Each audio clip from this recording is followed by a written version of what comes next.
Welcome back. Okay, first of all, raise your hand if you love Joanna Gaines. Yes, indeed. We're so happy Joanna's here. She's whipping up meals. She's got a new book to talk to us about. It's a new cookbook called Magnolia Table Volume 2. Have to point out, I think it was released yesterday. I think it's #1 today because that's how you do. Y'all, it has 145 brand new recipes. And Joanna's joining us from probably one of the coziest places on earth, which is her home in Waco. Hi, Joanna. Good morning. Hi. Happy 1-year anniversary, you two. I was crying watching that thing. Your friendship is a breath of fresh air. It's amazing to watch. We're all so blessed. Oh, thank you, Thank Joanna. you so much. So, Joanna, I got this cookbook. You nicely mailed me one, and my kids have been flipping through it, asking me to cook all of these recipes. I'm going to start tonight with the cacio e pepe. So, is that a good start? I love that. Yes, okay, that reminds me, yes. Have y'all been just... when I was pregnant with Crew, that's all I ate was that dish. So that was kind of one of my favorites a year and a half ago. Tell us what days are like right now in the Gaines household. Days, it feels like summer. And yes, the kids have school, but I think it's just, everything is just a little more flexible where they go to bed later, they sleep in a little bit. You know, Hoda was asking me earlier if I'm, scheduled. I haven't done that yet. I kind of like the flow of things right now. We came off of a really busy season with sports and school and work. And so now I just feel like the silver lining in all this is just we get time. And with that, I want to stretch that time. So I'm sure the kids have enjoyed it because I don't make them go to bed on time anymore. And I don't set their alarms in the morning. So things seem a little more peaceful around the house. It's so funny, Joanna, because kids are overscheduled. I mean, you almost forget that parents spent most of their times driving their child from school to one activity to the next, and now everyone's kind of hitting pause. But there is school at home. So I was curious, like, when your kids have a question when it comes to one of their school problems, do they run to Joanna or do they run to Chip? They run to me, and then I know what kid to actually help, like Drake or Ella, the older ones, they can help the younger ones. I don't know the answers. I look at this stuff. I can't believe I'm saying this out loud. I don't know what they're going to do with it. I mean, in my mind, I'm like, I don't know what you're going to end up doing this. I have to encourage them that this is helpful. It expands our mind. But when I look at what they're doing and the problems they're solving, I mean, school has gotten a lot harder over the decades. I'll tell you that. And I am the worst mom when it comes to teaching them and the school part. I don't know. I look at it and the curriculum is just very different these days. I mean, I agree. First grade math is even tricky. So where are you sitting right now? I can't do first grade math. I've been to your house. Are you in your little potting shed? I'm in my laundry room hiding. Hiding. Why are you hiding? Well, because baby Crew right now, he is looking for me and he would be all over my face right now, and then the kids, they all are probably wondering where breakfast is right now. So I'm going to see if they can figure out how to make a bowl of cereal for themselves. Speaking of cooking, because you are, what dishes are you making that make you have that kind of cozy, comfy feeling that maybe people at home can try? Making a lot of the casserole type dishes. I'm making breads a lot, like the zucchini bread, banana bread, things that can just stay on the counter that the kids love, that they can heat up for a second. Just trying to have a lot of good kind of healthy snacks laying around, some fresh hummus and veggies to balance out all the dessert I'm making these days so that I don't feel super guilty. But I do like sugar, so... You're the queen of fixing up and making your home feel like a home. Can you give us just quickly a tip or two about making ourselves feel positive inside these walls? I love that. Going outside every day and clipping something, whether it be from the garden or just your landscape, and just having something fresh inside that has life, lighting a candle. I always have music playing, and every night before I go to bed, I try to just make sure the house is set for a new day in the morning so that when we wake up, it feels like we've got a new start. But I think it's just these simple things that really kind of shift your mentality and make home just feel cozy and inviting. And So yeah, we simple appreciate you, Joanna. We love you. You can check out Magnolia Table Volume 2 and get some recipes, hodaandjenna.com. Okay. Bye-bye, everybody. Love you. Bye. Bye, Joanna.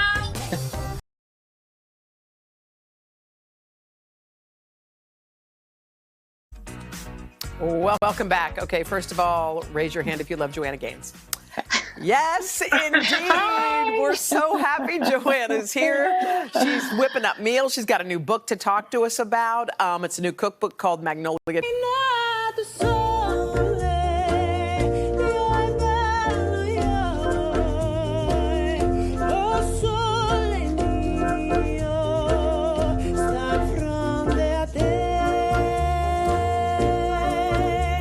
Okay, maybe you didn't know this, but that song is about how the sun shines after a storm and the light that always shines from the face of someone you love. Pretty appropriate, right? Perfect. Right? Yes, I knew the melody. I didn't know what the words meant.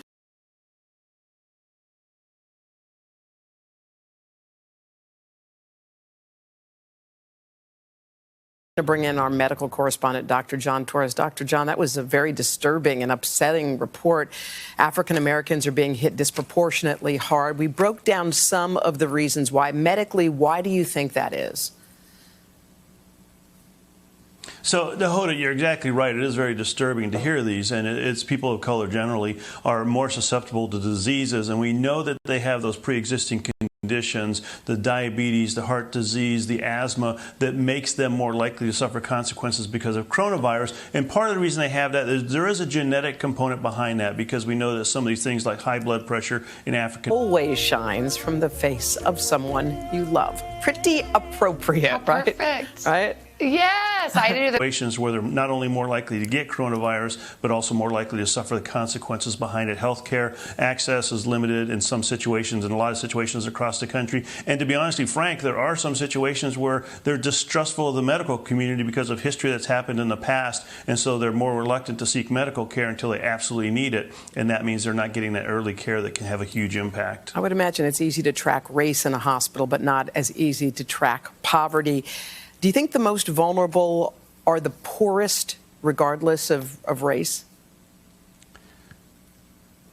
I think exactly that. The most vulnerable are going to be the poorest for a couple reasons. One, they have those food deserts we talk about, and they don't have the education that other people have been given, saying, here's what you need to do to stay healthy. Here are the things that can help you out. Plus, they tend to live in situations. If you think about it, a lot of people of color tend to live in areas where they're in multi-generational families in the same house, so they're crowded together. The conditions aren't quite as open as other areas where they can get that social distancing, and so that is a huge factor in getting them more of coronavirus on top of it, but the consequences behind it. And like Blaine said, they tend to have those jobs that put them out in the forefront of having to contact other people, having to go to work, and being more likely to get coronavirus and the consequences of it. Dr. John, let me just ask you one final thing. It was on the front page of every single newspaper. It was the folks in Wisconsin. I don't know if you can see them. I know we only have one cameraman, but anyway, they're voting, and they're in lines, and they're stacked up. I was just curious what medically you think the risk is of that exercise yesterday. And, Hoda, from a medical perspective, that's definitely a head scratcher, because even Dr. Birx earlier this week was saying, give us a week, give us 2 weeks, everybody stay inside, don't go to the grocery stores, don't go to the pharmacies. Yet we have these people waiting in line. If you see the pictures, some people are doing that 6-foot distancing, some aren't. Some wear masks, some aren't wearing masks. But every time you go outside, you are risking getting exposed to coronavirus, and that's just another risk, especially standing around for hours waiting to vote. So, again, that's a bit of a head scratcher. I understand the political issues behind that, but at the same time, we're in a medical situation right now. This is a medical emergency. We need to think of that first and foremost. All right, Dr. Torres, thank you so much.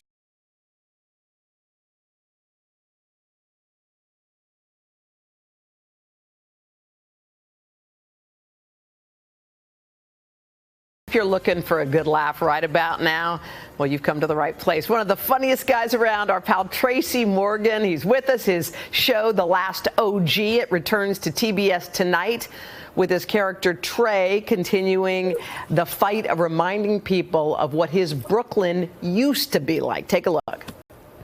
This coffee shop has been a staple in Brooklyn for over 30 months. That's over 4 decades in hipster coffee shop years. Whoa, whoa, whoa, whoa. Pardon me, sir. These people paid good money for an authentic tour of Brooklyn, so if you'll excuse us, we'll be on our way. Authentic. Y'all want authentic? Y'all call this Brooklyn? We call Crooklyn. Crooklyn. All right, Tracy, how are you this morning? I'm good. Good morning to you. Hey, babe. Good morning to you. My mother-in-law, Chrissy, says good morning. Oh, she loves you. Well, tell her I love her back. Tell me about what life is like being at home for Tracy and his family. Oh, well, me and my wife been quarantining here for like 3 weeks, so she's pregnant 3 times. Every week she got pregnant. Okay. So, So we're role-playing a lot now. We're role-playing. She's playing a young maiden whose grandfather was infected with coronavirus, and I'm the scientist who discovered the cure, and she'll do anything to save her grandfather's life. Okay. And I mean anything. Well, you are a creative one. All right. So tell me, now we know what your house looks like because you know what, Tracy? Willie took us on a tour. We know what's going on in that home of yours. There's a bowling alley. Well, that's not important. I mean, even like I was just watching the show. This tiger in the Bronx Zoo got me scared. So I'm going to get all my pets tested. Yeah. I'm getting my sharks tested. I'm getting my moray eel tested. I just bought a 600-pound silverback gorilla. I'm going to take him down to New York Presbyterian and get him tested. Everybody's going to get tested. Are you for real or are you just pretending? No, I'm for real, man. This is real stuff. Okay. I mean, this is real stuff. Yesterday, I was driving to the supermarket, and I didn't have my mask on. I was in my car with the windows up, and I didn't have my mask on and my gloves on. And I stopped at a red light, and this lady pulled up next to me, and she said, roll your window down. I rolled it down. She said, you don't got your gloves on? You don't got your mask on. Ooh, I'm telling. Do you make it a habit, Tracy, normally of wearing the glove and the mask? Are you adhering to all the things they're telling us to do? Well, yeah, absolutely. My mask is right here. I got the N95. But this is not the norm. But I finally feel like a real surgeon. Yeah. Well, you know what's interesting about you, Tracy? I remember when you went through what you went through with your accident, and you talked so much about the nurses and doctors who saved your life. Firsthand. Yeah. But it goes beyond that. My dad told me when you was born, when the doctors pulled you out of your mom, they could have dropped you on your head. So I give them respect from that day. These are the good hand people. They know what they're doing. They fight in the front line. I love them. So I spent a lot of time in the hospital. Mm-hmm. And I know what goes on in there. And I know these people, they work hard to take care of you. They sure do. And I'm very proud of them. They're my heroes. Like I said, while we running out of the burning building, the firemen are running in. Yeah, that's exactly what's going on. Tracy. These police officers that come out of their house to patrol the streets, they don't know if they're ever going back home. Mm-hmm. So we got to give them respect. I respect that. I totally, completely agree with you. Tracy, a lot of people are at home and they're looking for something to watch. And season 3 of your show, The Last OG, is on. All right, tell them what they'll be in store if they tune in. Well, this is going to be awesome for people and for everyone involved in The Last OG. This is a gift to the world. This is a gift to the world to keep you entertained and maybe identify and relate. The struggle is real. Mm-hmm. Right now, we're struggling. People want to criticize the president, but imagine being the president of a country and have your country got sick. So it's difficult for him. We all got to pull together as people now. Now is not the time for blame and all of these other things and anger. It's here now. We got to just be together. We got to all stay safe. Nobody wants to transmit it. Nobody wants to attract it. Nobody wants to get it. Mm-hmm. So let's just stay safe and do the protocol that we have to do. Protect our kids and our pets. Well, that's a good public service announcement, Tracy. We appreciate you being here with us today, and we just want to let people know season 3 of The Last OG that premieres tonight on TBS. It's coming on tonight. Check it out.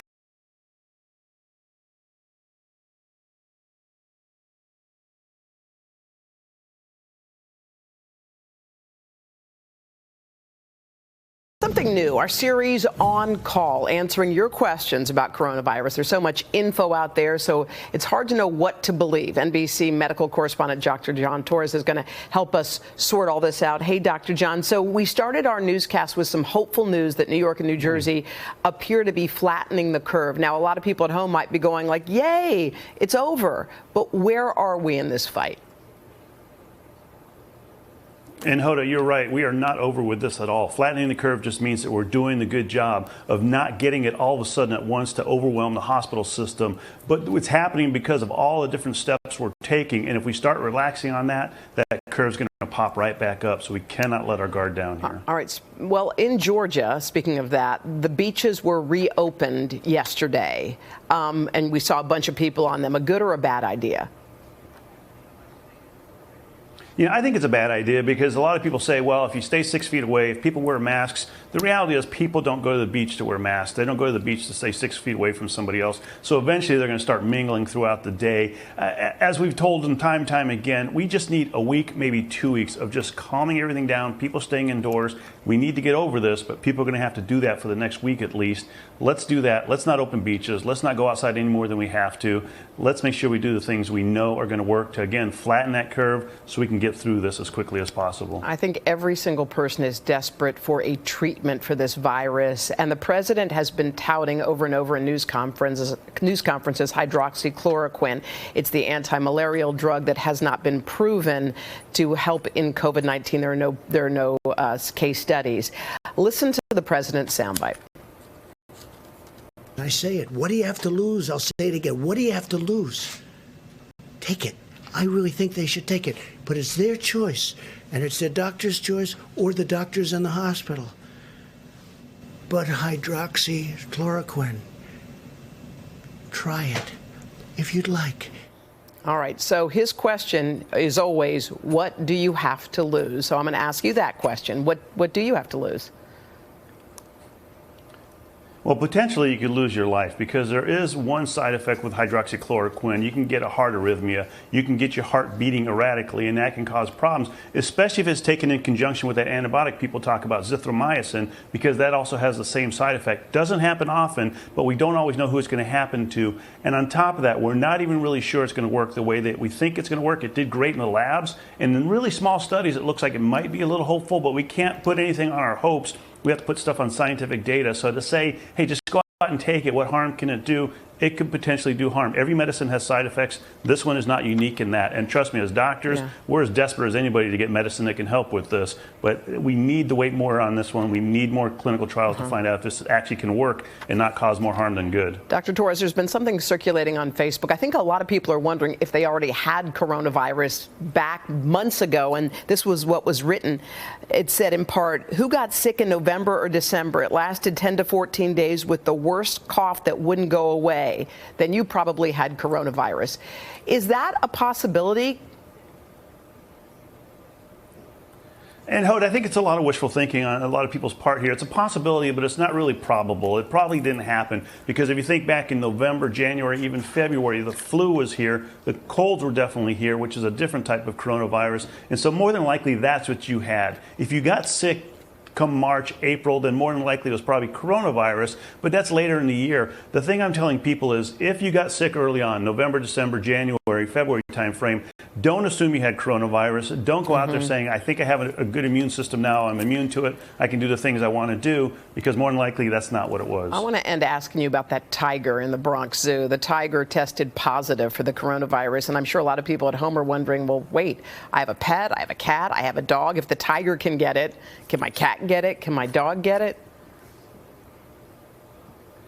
And I contacted the American Veterinary Medical Association yesterday, and what they told me is no pet, no cat or dog in the United States has been positive for coronavirus at this point. And in the world, there's been only 4 pets that have actually come up positive. And this lion is not a pet, obviously, but it's positive. And we know things can go from humans to animals, animals back to human. But in this case, it looks like it went from human to animals. It looks like it's staying there. Supposedly the tiger is going to be doing really well. But for people at home with your pets, the main thing they told us, if you're sick, treat your pets like people, stay away from them, and make sure your pets social distance from other people as well. So don't let them off the leash and play with other people in parks, because that's something that could spread that way as well. But just take care of them like you would take care of any other family member. And Carrie Sanders is going to have a lot more on that very topic a little later in the show. All right, Dr. Torres, thank you so much. We appreciate you.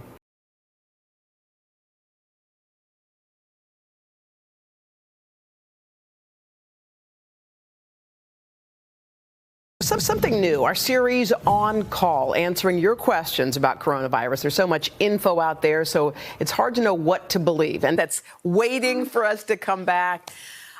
We're still finding ways to connect each other. So our producers, our awesome producers, put this together. Take a look. You know what? Yes. It's day one, baby. Are you ready? I'm ready. Let's go. 1, 2, 3. Let's go, y'all.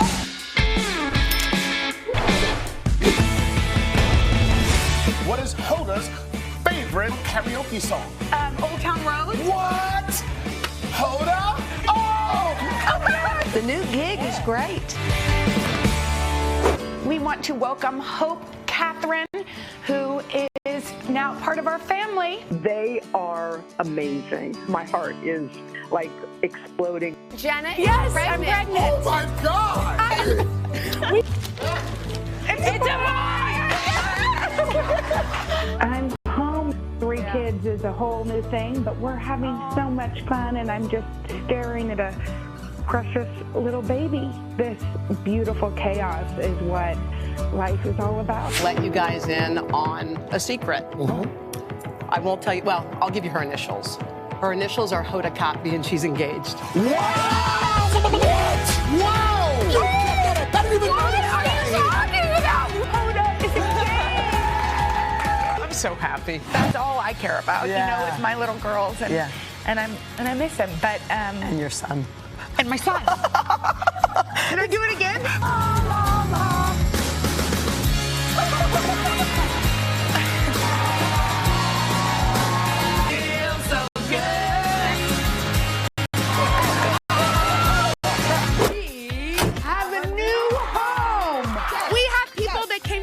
From Kentucky, from Iowa, from Seattle. We're here. They're here. Yes. You're here. And you know who else is here?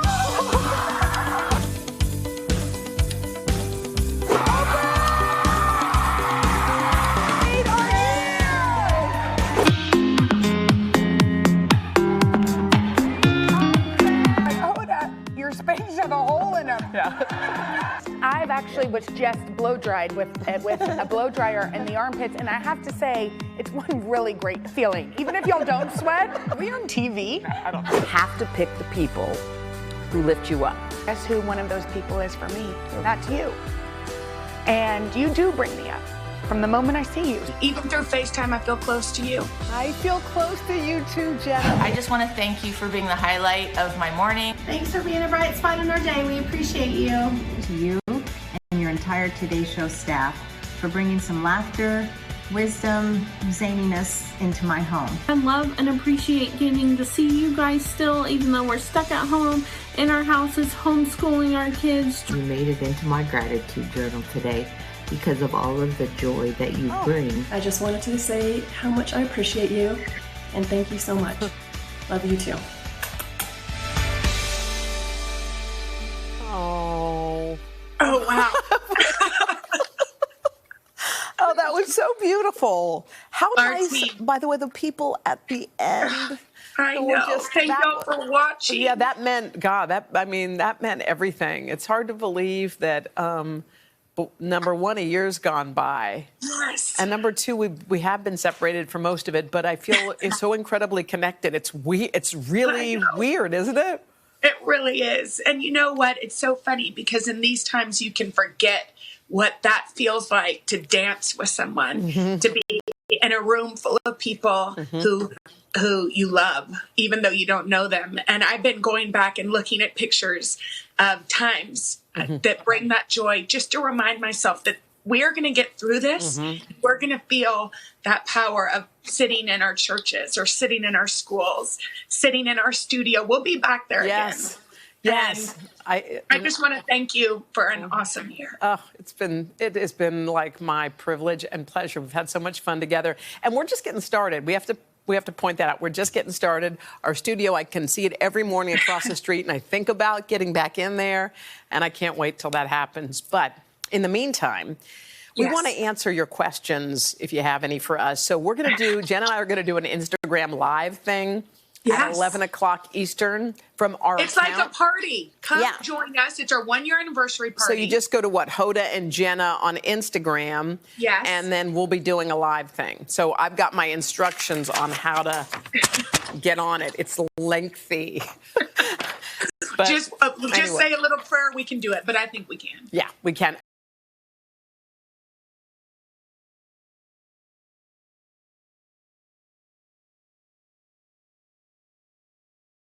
Last time we really had the gang all together online. It was when Carson was announcing the birth of baby girl Goldie, and this morning, even better, he's back with Goldie herself and with Siri. And we just want to say good morning, Goldie. Good morning, Siri, super mama. Good morning, Carson, super dad. Look at these little cuties. We're so happy to see you. How's it going? It's so good to see you all. It's going great. This is baby Goldie, who is how old now? 12 days, maybe? Yeah, what day is it? Yeah, about 12 days. She'll be 2 weeks on Thursday. So. She is doing great. Mom is doing awesome. She is the little pot of gold at the end of our family rainbow, and she came obviously at a much needed time and what's happening in the country. So she's been a wonderful distraction. And our other kids are here. We have 3 other kids. They're very glad that little baby Goldie's home. Oh, so how are they all getting along? I only see, who do I see in the frame there? Which one of your, who is that? Hoda, there's kids all over the place. They're like spiders. They're never less than 6 feet away from you at any point. She's doing an educational app. Is that what's going on? Yes. She's watching The Greatest Showman. The kids love her. They're like little mothers and fathers, Jackson, to her. Like, they can't get enough, and they're so helpful. I mean, it's the silver lining in all of this to have all of us home together, because they just snuggle her up and grab binkies when needed and burp cloths, and they don't change diapers or deal with spit up. Not yet. Hey, buddy. So here with my 2, even in the first few weeks, it seemed like you could kind of get a sense of what their personalities might be like. Can you tell at 12 days what Goldie is going to be like? She's headed towards professional beer drinking because she burps all the time. So that must be. She's chill. I think very she's chill. Very chill. Very. So she takes after you, Carson. Yeah, on the beer front, maybe not on the anxious, chill front, but she's really calm demeanor, and she'll just like go to any of the kids. She seems very adaptable. Like, not, I think she kind of has to be, because she's born into this chaos of a family and then this, crazy world right now. So she's just going with the flow. She's making little noises. We had a nice moment. We're Catholic, and so when all the other kids were born, we had an opportunity for the chaplain at whatever hospital they were born in to come in, and we didn't care like what the denomination was. We just wanted somebody of some sort of faith to zhuzh up a newborn, and we didn't have that opportunity with Goldie because we were in and out of the hospital so fast due to what's happening.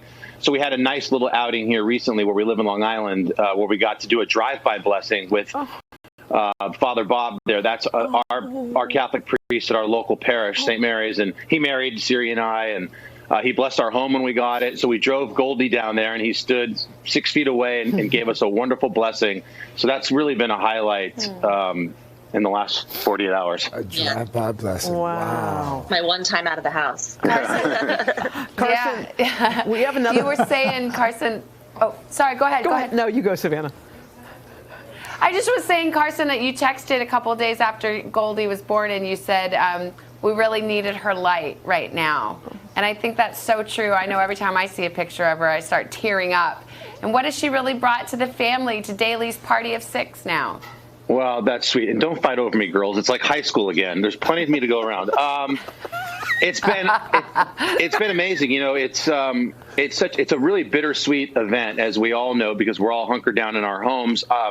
For me, I'm such a family guy. I feel like I work so much. I'm traveling a lot. I work to be home. And now that I'm home all the time and I get this unprecedented time with my wife and my kids, it's great, but it comes at such a cost because there's so much life that's been lost. There's so many people that are hurting. So it's almost hard to appreciate all this time with your family when you're mindful of what's happening to other people in the world. But, when we got home from the hospital, there was a great moment where our neighbors, who normally in other times would be at our house drinking champagne, celebrating Goldie coming home, but they all lined the streets. And they made signs, and it brought tears to Siri's eyes, and that was a really nice. She's been a light, to answer your question, not just to our family, but to like our community, our neighborhood. Everybody is still very anxious and very nervous about the unknowns of the pandemic. And here comes little Goldie, and it puts a smile on their face. And she's, 40% of I think all the coronavirus cases are coming from the state of New York. It's a harrowing time to be pregnant and to have a child, especially where we are geographically. Yeah. So there's a lot of nervous people around us, and she's been a great beacon of hope. Like you said, Savannah, so many. Get on it. It's lengthy. Just say a little prayer. We can do it, but I think we can. Yeah. We have to ask Carson on a totally different note about your lid. Okay. Oh my! It's out of control. We need to know what is going to be happening with that. That was the big thing. I said if they were going to do a reboot of Highway to Heaven, I could play Paul. Michael Landon. Wow. I don't know. My kids are thrilled, by the way, that the Easter Bunny and the Tooth Fairy made the essentials list. So that's all happening. But as you know, you can't get your hair cut. So I've been cutting my son's hair outside. I have a makeshift barber shop set up for Jackson's hair. Jackson, would you like to come in here? And so I do a good job with him, but I would never do. There's my salon. He looks good. I gave him. He's got some lines. I gave him a little fade. You look good. Very nice. Yeah, he's high and tight. Look at him. He's looking awesome. Looks like a young Harry Styles. Etta and I are going to braid Carson's hair, right? Should we braid it? No. Braid? No. Okay. I do need a cut, but I'll wait. It's so good to see you. Well, maybe Jack D could actually cut your hair. So do you return the favor, Carson? I have no problem. I have no problem with that. The quarantine has really brought me back to my punk rock roots. I pushed through my nose ring from my MTV days the other day. That really happened. Using Etta's little stud. That was fun. Oh wow, there's a picture of it on how you have that. So I'm not opposed to going to a mohawk. Well, actually, Carson, I heard, and tell me if this is right, I think you're coming back tomorrow because we're going to do a segment on how to cut your own hair, and you're going to do it. And then you'll be helping others.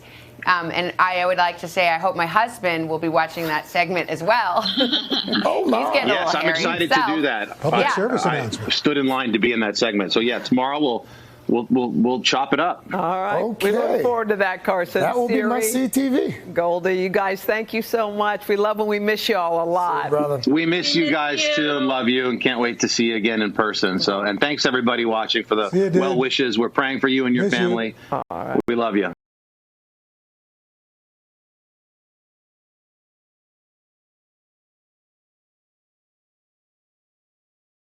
Did you see this New Zealand Prime Minister who's awesome? I saw it because you posted it and I loved it. Isn't it so cute? So she wanted to reassure the kids of New Zealand that they added some more essential workers to the list. Take a look.